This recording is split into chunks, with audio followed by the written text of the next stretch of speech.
Janine, baie dankie daarvoor.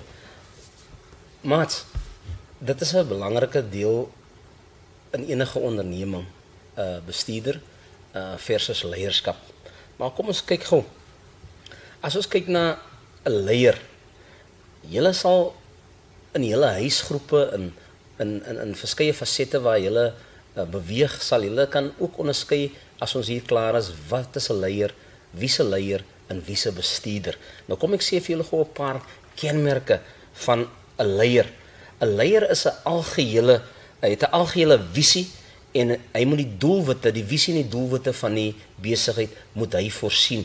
Dit wil sê 'n leier het sekere vaardighede wat niemand anders het.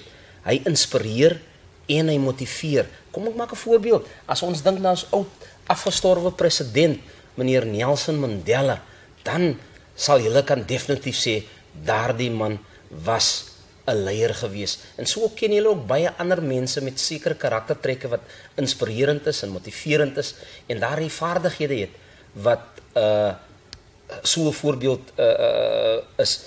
Maar 'n bestuurder, as ons kyk na 'n bestuurder is 'n persoon wat protokol volg. 'n Bestuurder is 'n persoon wat organiseer. 'n Bestuurder wil ook sy doelwitte bereik, maar hy sê nie hoe dit bereik moet word. Hy sê net wat gedoen moet word. 'n Leier sê hoe dit gedoen moet word. So 'n bestuurder gaan oor protokol, dit wat bereik moet word in die organisasie, en dan 'n leier basies is oor die visie, die inspirasie en die motivering daarvan. Dit is die verskil tussen bestuur en leierskap.